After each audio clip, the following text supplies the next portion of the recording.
All right, well, we'll get rolling here, and we all know that people will still be joining, and that's just part of the name of the game. But my name is Tom. I am a life coach, speaker, trainer, basically a helper of awesome people.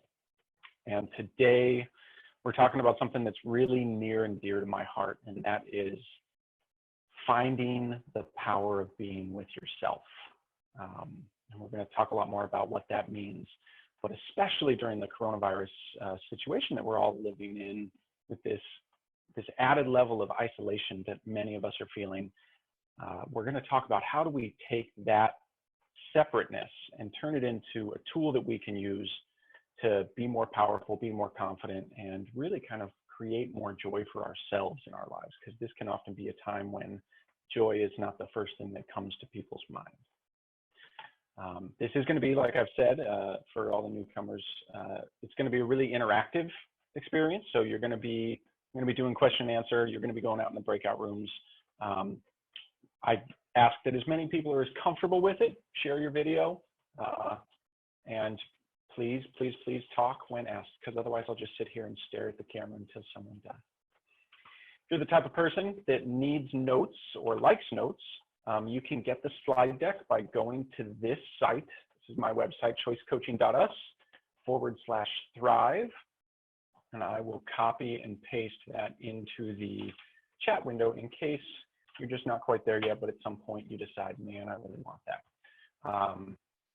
So with that, we're going to dive real quick into a quick story. And the quick story is about me and the power of silence that I've found. And the presentation notes have a way older story, but just recently, a week and a half ago, I took 4 days to take a silent retreat for myself, all alone, at a buddy's house where he's not living right now because of the pandemic, not eating, and no distractions, no cell phone, no computer, nothing. And it's one of the hardest things to do, is to sit quietly by yourself. And at the end of it, what I walked away with was some incredible and very powerful learnings about myself, about how I get in my own way in my life, and about some opportunities that I could take to create more energy, to create more positivity, and to create more creativity for myself. And that's the power of spending time alone. Every time I've done it, and I've done this numerous times, every time I do it, I walk away with this sense that it was the absolute right thing to do, even though it didn't necessarily make sense according to society. So why are we here today at this lovely Venture Cafe session? We are going to discuss today how to renegotiate our relationship with quiet, solitude, and maybe most importantly, our relationship with ourselves. We're going to talk about using quiet as a tool for personal development. We're going to show a path from quiet being something we avoid and something that we distract ourselves from to something that we actually use that builds our sense of power. We're going to go over a book, or not a book, we're going to go over a tool that you can use day in, day out, so that you can do this without needing a guru or without having to read a million self-help books. And at the end, ideally, we all feel like we had at least a little fun and that we got something worthwhile. So that's what we're up against today. We're going to do a quick practice, and you're going to need a writing utensil of some type, whether that's digital or otherwise. I'll let you all do what's best for you, and a piece of paper, something to write on, or a notepad on your computer, whatever. The exercise is really simple. We're going to spend 2 minutes in total quiet without distraction. And that sounds really small, and it is, but it's going to be really incredible to see how much goes on inside of us when we spend 2 minutes alone. And really during that 2 minutes, we're just going to be paying attention to what's happening. We're going to then spend a minute, oops, and apparently my internet connection is unstable. How terribly unfortunate. We will spend a minute writing down everything we noticed, and then we're going to talk about what we noticed. So that's what we're about to step into. For those 2 minutes, I want you to notice any thoughts that come up. What's that voice in your head doing? Because we've all got a voice in our head. What emotions are you feeling? What are the distractions that come up? How many other tabs are just calling your name, or how much do you just want to go grab the phone and check whatever. Just paying attention to those automatic behaviors that we have. And then also any desires, whether that's to be somewhere else, do something else, and any judgments. Even if they're against me, you're not going to hurt my feelings. If you're over there spending 2 minutes thinking that I'm just crazy, that's totally okay. That's acceptable as long as you notice it. So on the next screen, we're going to take 2 minutes. There's a timer on there, so you'll know how much time is left. And I just want you to sit quietly and notice what happens. And with that, we'll begin.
And that's 2 minutes of quiet.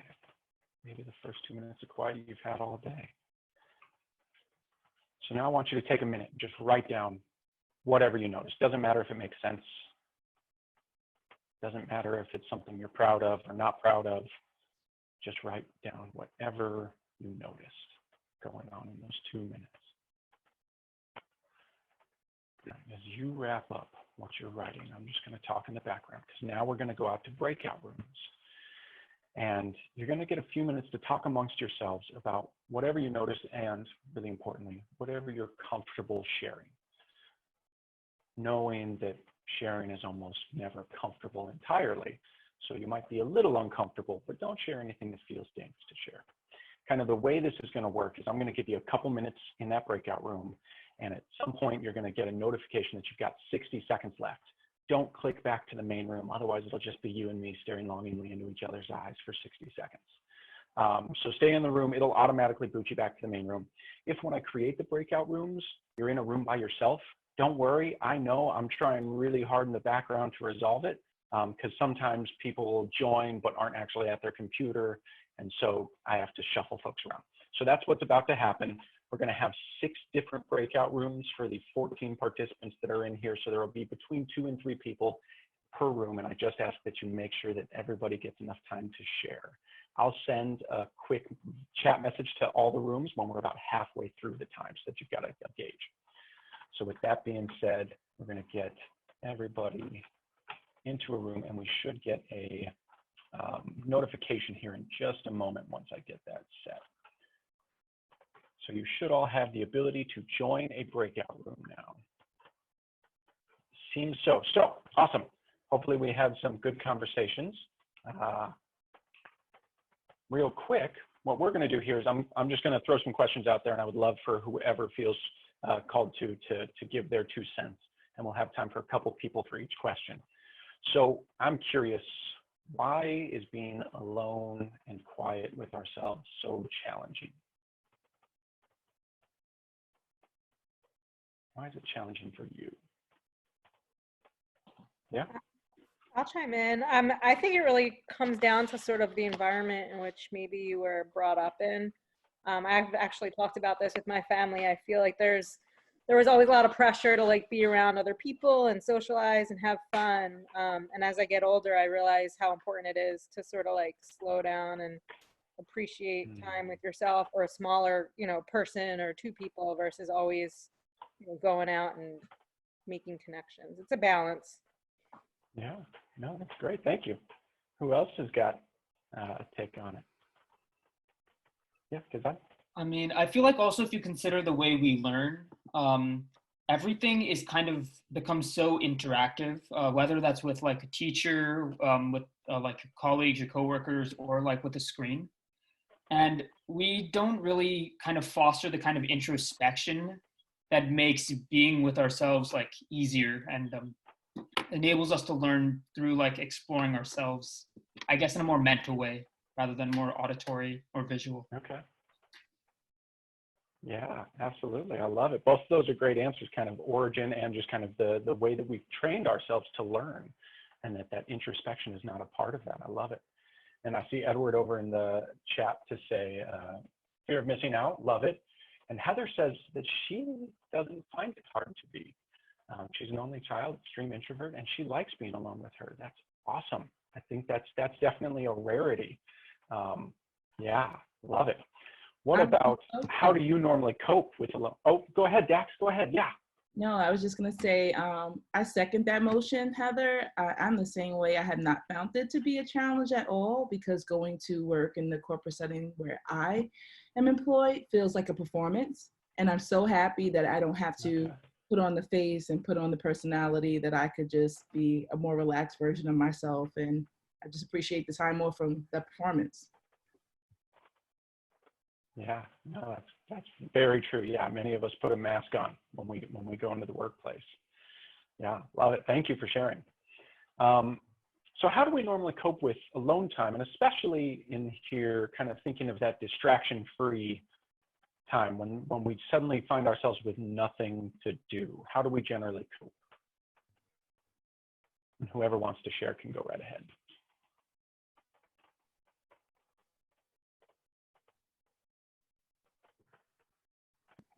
Can I take a survey of people who feel like there are times when they feel like there's nothing to do? Because maybe I'm the anomaly or the contrarian. I never feel like that. I feel like there's always something I could be doing. The question is, what will I choose to do? But apparently, I guess there's people who sometimes feel like there's nothing to do. Yeah, curious. People's takes on that question? Yeah, maybe that's the coping strategy is how do you cope with alone time? By filling your plate with stuff to do. Yeah, that's a great point. I think it depends again on the person. Some people drive off of the energy of others, so they're waiting on those other people. Whereas then you have the people who are like distracted by others and maybe don't, get to explore or do things that are on their list that they want or need to do. Yeah, no, good point. So I think for me, slowing down, I've actually, granted, there's all the I need to do stuff that I haven't done in 8 weeks now, around the house, but I've done a lot of stuff that like fun stuff. Like originally I had started this whole thing with a list of need to do like around the house versus fun stuff. And I've really only done the fun stuff. So. Nice. Yeah, love it. And Jitwan on the chat says, working from home alone, there's always things to do. Lack of social interaction during my wind down time, the challenges to being alone. Yeah, kind of wanting that other person or other people to be there and not having them can be really challenging. Awesome. We're going to go ahead and skip that question real quick because looking at time here. So zooming out, right? Like, why does this matter? Because this is the type of thing that most of us could get along just fine. You know, we could cope just fine without taking time in silence for ourselves.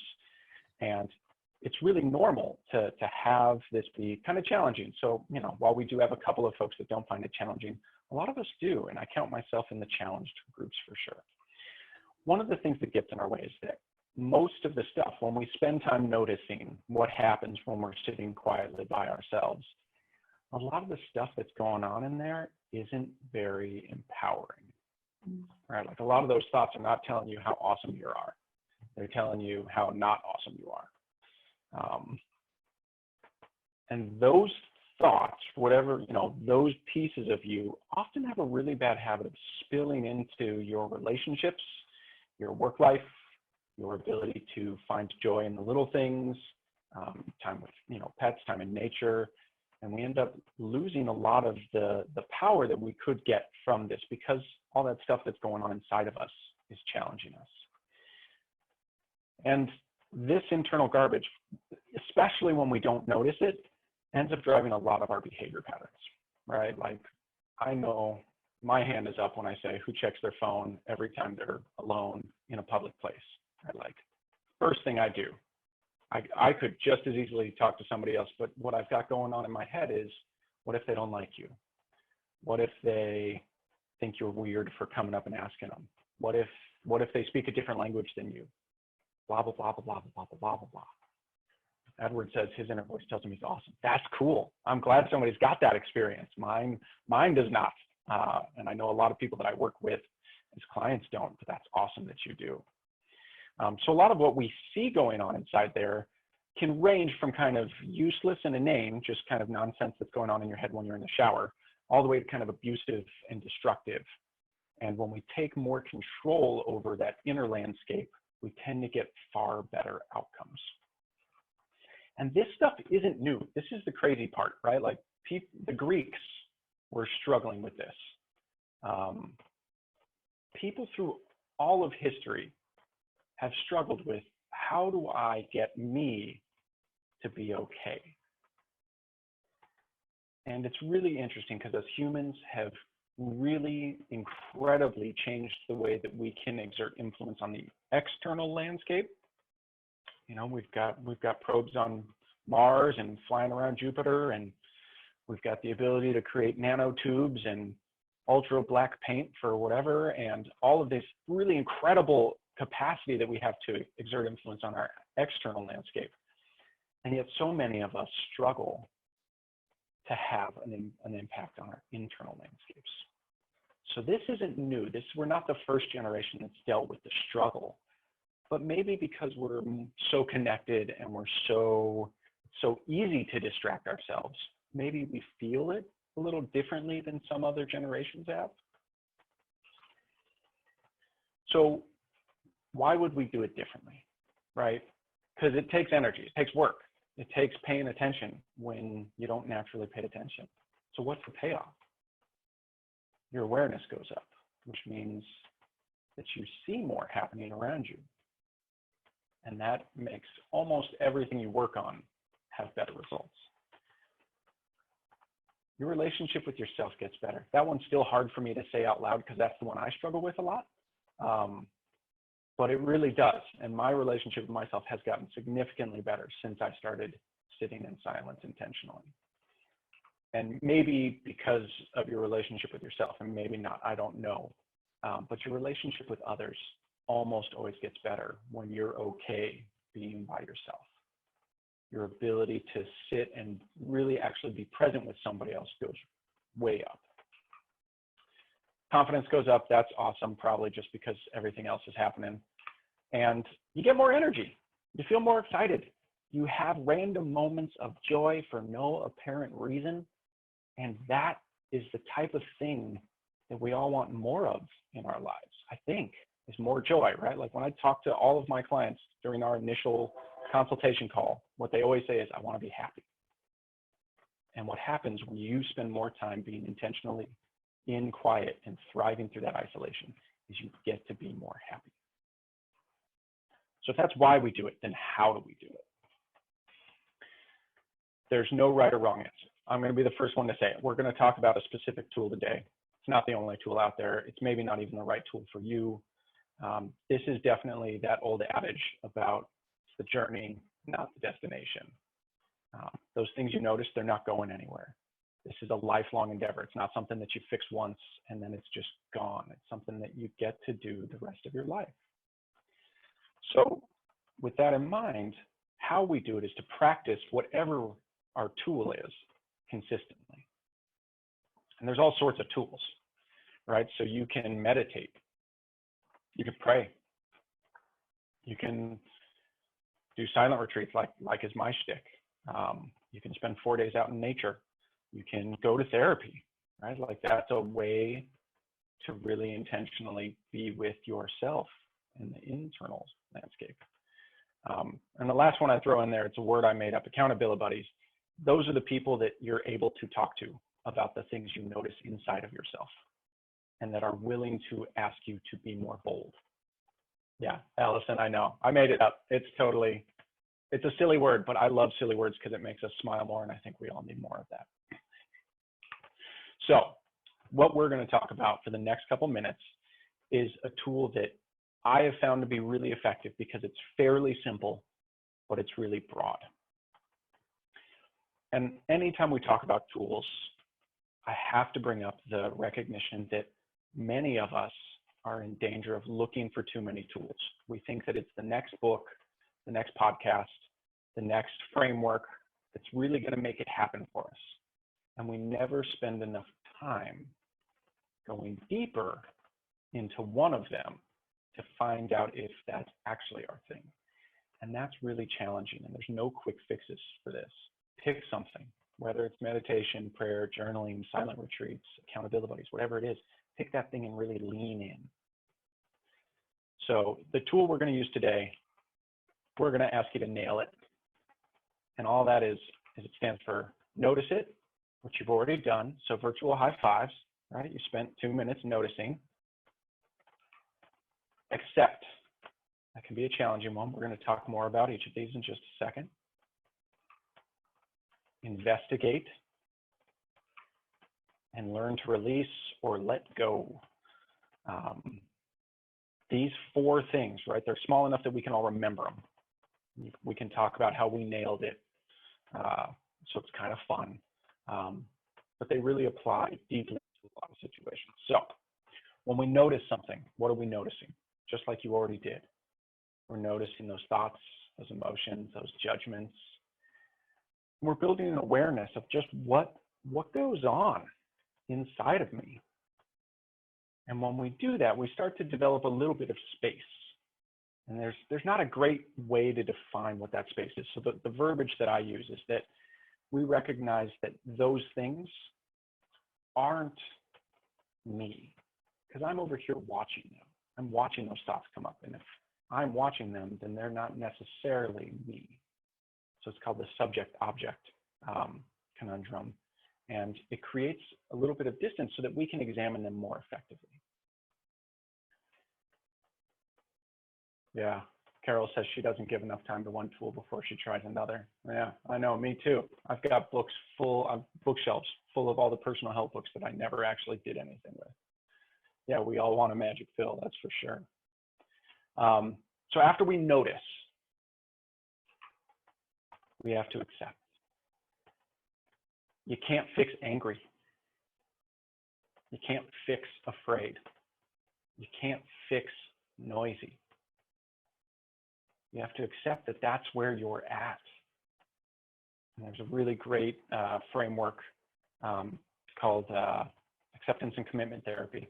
I really like this recognition that, you know, people who have anxiety get anxious about having anxiety. People who have depression get really sad about the fact that they are depressed. And it becomes this feedback loop. And the only way that we step out of a feedback loop is to accept that we're going to feel these things. We're going to have these thoughts. We're going to have all this craziness going on in our mind. And that's okay. We don't have to fix it. We have to notice it. We have to accept that it's there, because acceptance builds that space between us and that thing, and it allows us to go into the next step, with an open eye and an open heart. And that's really important, because investigating, if you haven't accepted, is basically just beating yourself up. So we investigate why those thoughts, those feelings, why those judgments are there. And we do it with curiosity, and we do it with openness. Where did they come from?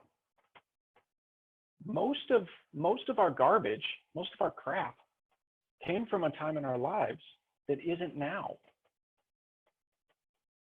But we never think about that. We assume that everything that's going on in our head applies to our life today, but they're habituated patterns of thought and emotions and behaviors that play out in our lives. And at some point in your life, and this is really challenging, but even the thing you hate most about yourself served you really well at some point in your life. It got you something, whether that was attention or treats, or it got you solitude, away from bad environments, whatever. All of our behaviors, all of our thoughts are there for a reason. So as long as we've accepted that, we can investigate where they came from. And when we can see where they came from and we compare that to where we are, that difference helps us recognize that they don't serve us anymore. And that's a really important thing deep down to allow us to step into the last part of this tool, which is learning to release. When we hold on to something, anything, thoughts, memories, that thing that we love most, the fact that we're just an angry person, it takes over. Because if I'm an angry person, right, if that's how I identify, if that's what I'm holding on to, then I have to justify my anger. If I'm justifying and explaining my anger, I can't let it go because it's defining who I am. So learning to release can be really challenging because a lot of times it feels like we're letting go of something that's really important to us, even though we know it doesn't serve us. And it's a practice. And we go in with a lot of acceptance and a lot of self-love. When we release these things, that's what lets us step back into who we really are deep down, our authentic selves, right? So that's my woo-woo talk. But we've all got this incredibly powerful, awesome person that lives within us. And we often silence them by covering them with all of this stuff that's going on inside of us.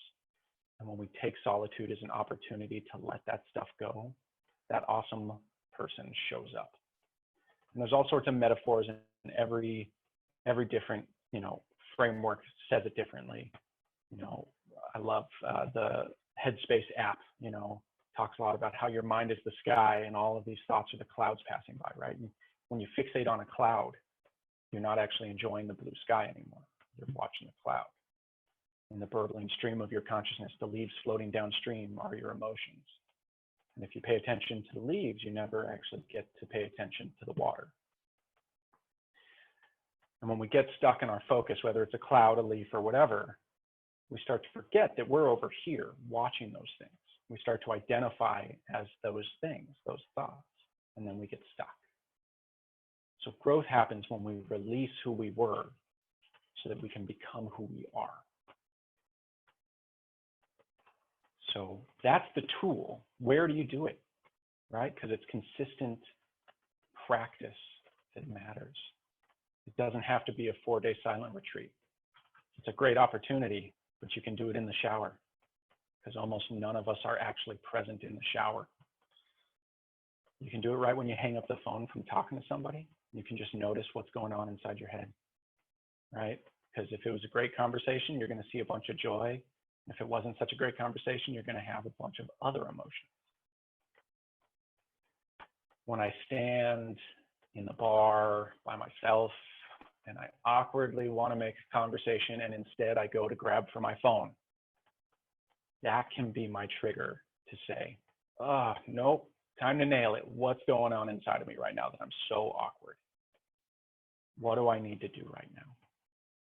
Right? And practice doesn't make perfect. Practice just makes permanent. You practice stepping into the emotions and letting them define you, it's going to become more permanent. And practicing nailing it makes that pattern more permanent. And the really important part here is that when we practice in solitude, it allows us to more naturally practice these same things when it's not quiet, when it's stressful, when it's loud, when it feels like those emotions are so big they could take us over.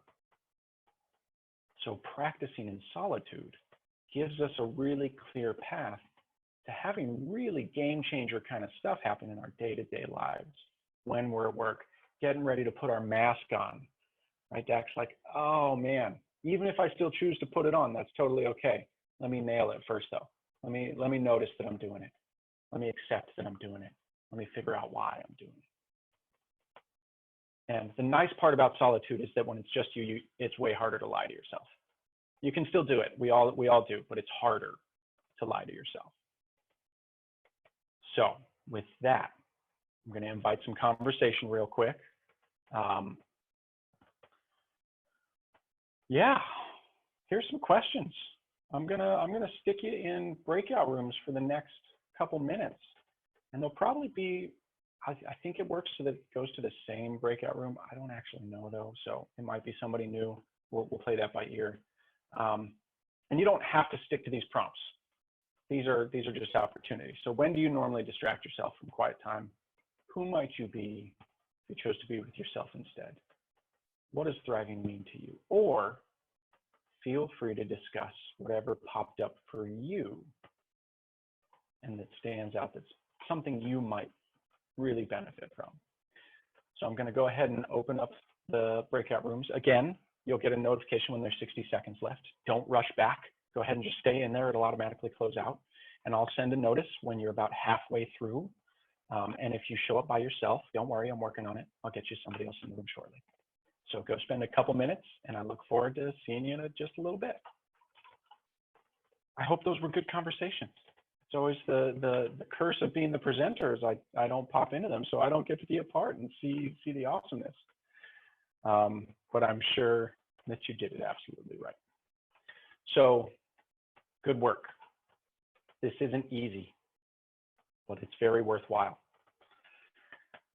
The joke that I always tell my clients is that it's your life on the line, so you better get it right. But if you don't, that's okay too, because you'll have another chance.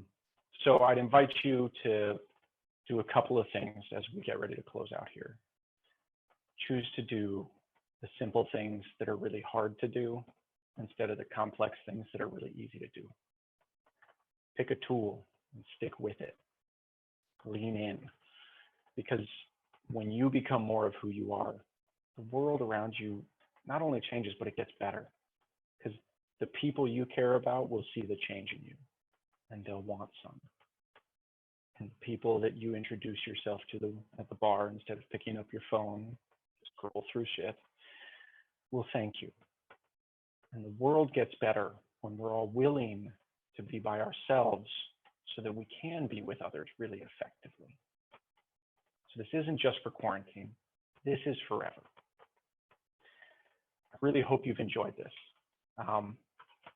If you want to download the slides, like I said, here is the link to the slide deck. That'll also sign you up to, I send a monthly newsletter out with awesome stuff, videos, articles, nothing spammy. Love to have you on there if you want it. Also, I'm gonna throw out there, I'm throwing my last free workshop of the pandemic. I've thrown 16 workshops in the last 2 months, and next week will be my last one. It's a 2-hour conversation, deep dive about effective communication and effective confrontation so that we can really connect and relate to other humans better. I'm posting the link to my events page over in the chat. If that calls to you, go get it. It's pay what you can. So if you can't afford anything, it's free. Hooray. With that, I'll let you go. I'm happy to stay around and answer questions if you have them, but otherwise, I wish you the very best in your thriving in isolation for yourself, because there is so much power to be had when you spend time with yourself. Thank you.